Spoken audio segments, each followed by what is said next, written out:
most normal folks, drinking means conviviality, companionship, and colorful imagination. It means release from care, boredom, and worry. It is joyous intimacy with friends and a feeling that life is good, but not so with us in those last days of heavy drinking. The old pleasures were gone, they were but memories. Never could we recapture the great moments of the past. There was an incessant yearning to enjoy life as we once did, in a heartbreaking obsession that some new miracle of control would enable us to do it. Thus was always one more attempt and one more failure. The less people tolerated us, the more we withdrew from society, from life itself, as we became subjects of King Alcohol, shivering denizens of his mad realm. The chilling vapor that is loneliness settled down, thickened, ever becoming blacker. Some of us sought out sordid places, hoping to find understanding, companionship, and approval. Momentarily we did, then would come oblivion and the awful awakening to face the hideous four horsemen: terror, bewilderment, frustration, despair. Unhappy drinkers who read this page will understand. Now and then a serious drinker, being dry at the moment, says, "I don't miss it at all, feel better, work better, having a better time." As ex-problem drinkers, we smile at such a sally. We know our friend is like a boy whistling in the dark to keep up his spirits. He fools himself. Inwardly, he would give anything to take half a dozen drinks and get away with them. He will presently try the old game again, for he isn't happy about his sobriety. He cannot picture life without alcohol. Some day he will be unable to imagine life either with alcohol or without it. Then he will know loneliness such as few do. He will be at the jumping-off place. He will wish for the end. We have shown how we got out from under. You say, "Yes, I'm willing. But am I to be consigned to a life where I shall be stupid, boring, and glum, like some righteous people I see? I know I must get along without liquor, but how can I? Have you a sufficient substitute?" Yes, there is a substitute, and it is vastly more than that. It is a fellowship in Alcoholics Anonymous. There you will find release from care, boredom, and worry. Your imagination will be fired. Life will mean something at last. The most satisfactory years of your existence lie ahead. Thus we find the fellowship, and so will you. How is that to come about, you ask? Where am I to find these people? You're going to meet these new friends in your own community. Near you, alcoholics are dying helplessly like people in a sinking ship. If you live in a large place, there are hundreds, high and low, rich and poor. These are future fellows of Alcoholics Anonymous. Among them, you will make lifelong friends. You will be bound to them with new and wonderful ties, for you will escape disaster together, and you will commence shoulder to shoulder your common journey. Then you will know what it means to give of yourself that others may survive and rediscover life. You will learn the full meaning of love thy neighbor as thyself. It may seem incredible that these men are to become happy, respected, and useful once more. How can they rise out of such misery, bad repute, and hopelessness? The practical answer is that since these things have happened among us, they can happen with you. Should you wish them above all else and be willing to make use of our experience, we are sure they will come. The age of miracles is still with us. Our own recovery proves that.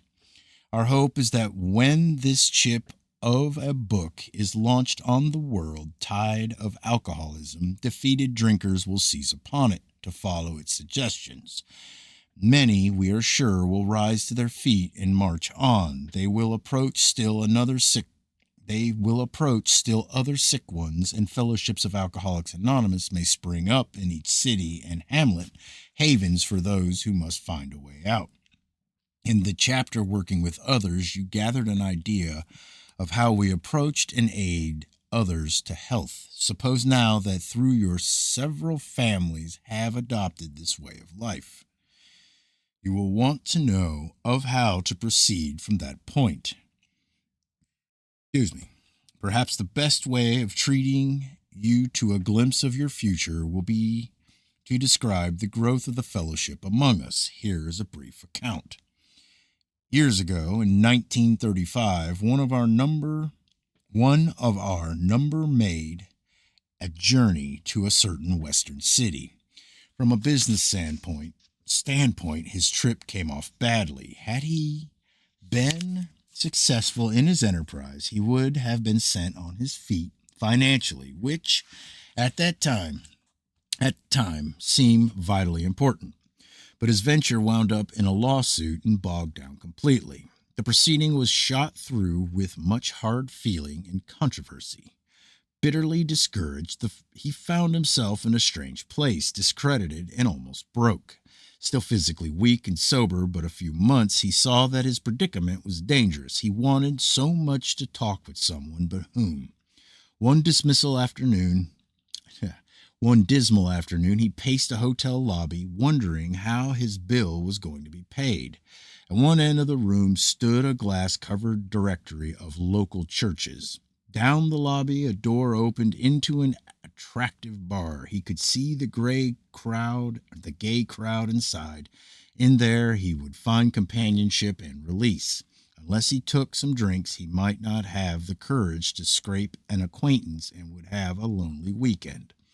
Of course, he couldn't drink, but why not sit, hopefully, at a table, a bottle of ginger ale before him? After all, had he not been sober 6 months now? Perhaps he could handle, say, 3 drinks, no more. Fear gripped him. He was on thin ice. Again, it was the old insidious insanity, that first drink. With a shiver, he turned away and walked down the lobby to a church directory. Music and gay chatter still floated to him from the bar. But what about his responsibilities, his family, and the men who would die because they would not know how to get well? Ah, yes, those other alcoholics. There must be many such in this town. He would phone a clergyman. His sanity returned, and he thanked God. Selecting a church at random from the directory, he stepped into a booth and lifted the receiver. His call to the clergyman led him presently to a certain resident of the town who, though formerly able and respected, was then nearing the nadir of alcoholic despair. It was the usual situation: home in jeopardy, wife ill, children distracted, bills in arrears, and standing damaged. He had a desperate desire to stop, but saw no way out, for he had earnestly tried many avenues of escape. Painfully aware of being somehow abnormal, the man did not fully realize what it meant to be alcoholic. Asterisk. This refers to Bill's first visit with Dr. Bob. These men later became co-founders of AA. Bill's story opens the text of this book. Dr. Bob's heads the story section. When our friend related his experience, the man agreed that no amount of willpower he might muster could stop his drinking for long. A spiritual experience, he conceded, was absolutely necessary, but the price seemed high upon the basis suggested. He told how he lived in constant worry about those who might find out about his alcoholism. He had, of course, the familiar alcoholic obsession that few knew of his drinking. Why, he argued, should he lose the remainder of his business only to bring still more suffering to his family by foolishly admitting his plight to people from whom he made his livelihood? He would do anything, he said, but that. Being intrigued, however, he invited our friend to his home. Sometime later, and just as he thought he was getting control of his liquor situation, he went on a roaring bender. For him, this was the spree that ended all sprees. He saw that he would have to face his problems squarely, that God might give him mastery. One morning he took the bull by the horns and set out to tell those he feared what his trouble had been. He found himself surprisingly well received and learned that many knew of his drinking. Stepping into his car, he made the rounds of people he had hurt. He trembled as he went about, for this might mean ruin, particularly to a person in his line of business. At midnight he came home exhausted but very happy. He has not had a drink since. As we shall see, he now means a great deal to to his community, and the major liabilities of 30 years of hard drinking have been repaired in 4. But life was not easy for the two friends. Plenty of difficulties presented themselves. Both saw that they must keep spiritually active. One day they called up the head nurse of a local hospital. They explained their need and inquired if she had a first class alcoholic prospect. She replied, "Yes, we've got a corker. He's just beaten up a couple of nurses, goes off his head completely when he's drinking, but he's a grand chap when he's sober, though he's been in here 8 times in the last 6 months. Understand, he was once a well known lawyer in town, but just now we've got him strapped down tight." Asterisk. This refers to Bill's and Dr. Bob's first visit to AA number 3. See the Pioneers section. This resulted in AA's first group at Akron, Ohio, 1935. Here was a prospect, all right, but by the description, none too promising. The use of spiritual principles in such cases was not so well understood as it is now. But one of the friends said, "Put him in a private room, we'll be down." 2 days later, a future fellow of Alcoholics Anonymous stared glassily at the strangers beside his bed. "Who are you fellows, and why this private room? I was always in a ward before." Said one of the visitors, "We're giving you a treatment for alcoholism." Hopelessness was written large on the man's face as he replied, "Oh, but that's no use. Nothing would fix me. I'm a goner. The last 3 times I got drunk on the way home from here. I'm afraid to go out the door. I can't understand it." For an hour, the two friends told him about their drinking experiences. Over and over, he would say, "That's me. That's me. I drink like that." The man in the bed was told of the acute poisoning from which he suffered, how it deteriorates the body of an alcoholic and warps his mind. There was much talk about the mental state preceding the first drink. "Yes, that's me," said the sick man. The very image. "You fellows know your stuff all right, but I don't see what good it'll do. You fellows are somebody. I was once, but I am nobody now. From what you tell me, I know more than ever. I can't stop." At this, both the visitors burst into a laugh. Said the future fellow anonymous, "Damn little to laugh about, that I can see." The two friends spoke of their spiritual experience and told him about the course of action they carried out. He interrupted, "I used to be strong for the church, but that won't fix it. I've prayed to God on hangover mornings and swore that I'd never touch another drop, but by 9 o'clock I'd be boiled as an owl." Next day found the prospect more receptive. He had been thinking it over. "Maybe you're right," he said. "God ought to be able to do anything." Then he added, "He sure didn't do much for me when I was trying to fight this booze racket alone." On the 3rd day, the lawyer gave his life to the care and direction of his Creator and said he was perfectly willing to do anything necessary. His wife came, scarcely daring to be hopeful, though she thought she saw something different about her husband already. He had begun to have a spiritual experience. That afternoon, he put on his clothes and walked from the hospital a free man. He entered a political campaign, making speeches, frequenting men's gathering places of all sorts, often staying up all night. He lost the race by only a narrow margin, but he had found God, and in finding God, he found himself. That was in June 1935. He never drank again. He, too, has become a respected and useful member of his community. He has helped other men recover and is a power in the church from which he was long absent. So you see, there were 3 alcoholics in that town who now felt they had to give to others what they had found or be sunk. After several failures to find others, a 4th turned up. He came through an acquaintance who had heard the good news. He proved to be a devil-may-care young fellow whose parents could not make out whether he wanted to stop drinking or not. They were deeply religious people, much shocked by their son's refusal to have anything to do with the church. He suffered horribly from his sprees, but it seemed as if nothing could be done for him. He consented, however, to go to the hospital where he had occupied the very room recently vacated by the lawyer. He had 3 visitors. After a bit, he said, "The way you fellows put this spiritual stuff makes sense. I'm ready to do business. I guess the old folks were right after all." So one more was added to the fellowship. All this time, our friend of the hotel lobby incident remained in that town. He was there 3 months.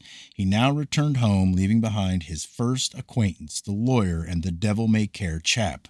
These men had found something brand new in life, though they knew they must help other alcoholics if they would remain sober.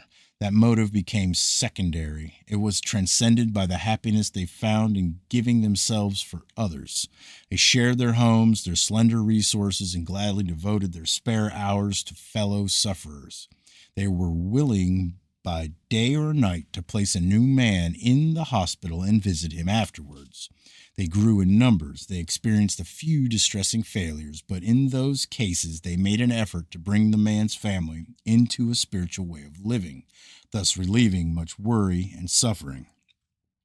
A year and 6 months later, these 3 had succeeded with 7 more. Seeing much of each other, scarce an evening passed that someone's home did not shelter a little gathering of men and women, happy in their release and constantly thinking how they might present their discovery to some newcomer. In addition to these casual get-togethers, it became customary to set apart one night a week for a meeting to be attended by anyone or everyone interested in a spiritual way of life. Aside from fellowship and sociability, the prime object was to provide a time and place where new people might bring their problems. Outsiders became interested. One man and his wife placed their large home at the disposal of this strangely assorted crowd. This couple has since become so fascinated that they have dedicated their home to the work. Many a distracted wife has visited this house to find loving and understanding companionship among women who knew her problem, to hear from the lips of their husbands what had happened to them, to be advised how her own wayward mate might be hospitalized and approached when next he stumbled. Many a man, yet days from his hospital experience, has stepped over the threshold of that home into freedom. Many an alcoholic who entered there came away with an answer. He succumbed to that gay crowd inside who laughed at their own misfortunes and understood his. Impressed by those who visited him at the hospital, he capitulated entirely when, later, in an upper room of this house, he heard the story of some man whose experience closely tallied with his own. The expression on the faces of the woman, that indefinable something in the eyes of the man, the stimulating and electric atmosphere of the place conspired to let him know that here was haven at last. The very practical approach to his problems, the absence of intolerance of any kind, the informality, the genuine democracy, the uncanny understanding which these people had were irresistible. He and his wife could leave elated by the thought of what they could now do for some stricken acquaintance and his family. They knew they had a host of new friends. It seemed they had known these strangers always. They had seen miracles, and one was to come to them. They had visioned the great reality, their loving and all-powerful Creator. Now this house will hardly accommodate its weekly visitors, for they number 60 or 80 as a rule. Alcoholics are being attracted from far and near, from surrounding towns. Families drive long distances to be present. A community 30 miles away has 15 fellows of Alcoholics Anonymous. Being a large place, we think that someday its fellowship will number many hundreds. Asterisk, written in 1939. But life among Alcoholics Anonymous is more than attending gatherings and visiting hospitals, cleaning up old scrapes, helping to settle family differences, explaining the inherited son to his irate parents, lending money and securing jobs for each other when justified. These are everyday occurrences. No one is too discredited or has sunk too low to be welcomed cordially if he means business. Social distinctions, petty rivalries, and jealousies. These are laughed out of countenance. Being wrecked in the same vessel, being restored and united under one God with hearts and minds attuned to the welfare of others, the things which matter so much to some people no longer signify much to them. How could they? Under only slightly different conditions, the same thing is taking place in many eastern cities. In one of these, there is a well-known hospital for the treatment of alcoholic and drug addiction. 6 years ago, one of our number was a patient there. Many of us have felt for the first time the presence and power of God within its walls. We are greatly indebted to the doctor in attendance there, for he, although it might prejudice his own work, has told us of his belief in ours. Every few days, this doctor suggests our approach to one of his patients. Understanding our work, he can do this with an eye to selecting those who are willing and able to recover on a spiritual basis. Many of us, former patients, go there to help. Then, in this eastern city, there are informal meetings such as we have described to you, where you may now see scores of members. There are the same fast friendships. There is the same helpfulness to one another as you find among our Western friends. There is a good bit of travel between East and West, and we foresee a great increase in this helpful interchange. Someday we hope that every alcoholic who journeys will find a fellowship of Alcoholics Anonymous at his destination. To some extent, this is already true. Some of us are salesmen and go about. Little clusters of 2 and 3 and 5s of us have sprung up in other communities through contact with our 2 larger centers. Those of us who travel drop in as often as we can. This practice enables us to lend a hand at the same time avoiding certain alluring distractions of the road, about which any traveling man can inform you. Asterisk. Written in 1939, in 2003, there are over 103,000 groups. There is AA activity in approximately 150 countries, with an estimated membership of over 2 million. Thus we grow, and so can you. Though you be but one man, with this book in your hand, we believe and hope it contains all you will need to begin. We know what you are thinking. You are saying to yourself, I am jittery and alone. I couldn't do that. But you can. You forget that you have just now tapped a source of power much greater than yourself. To duplicate with such backing what we have accomplished is only a matter of willingness, patience, and labor. We know of an AA member who was living in a large community. He had lived there but a few weeks when he found that the place probably contained more alcoholics per square mile than any city in the country. This was only a few days ago at this writing, 1939. The authorities were much concerned. He got in touch with a prominent psychiatrist who had undertaken certain responsibilities for the mental health of the community. The doctor proved to be able and exceedingly anxious to adopt any workable method of handling the situation.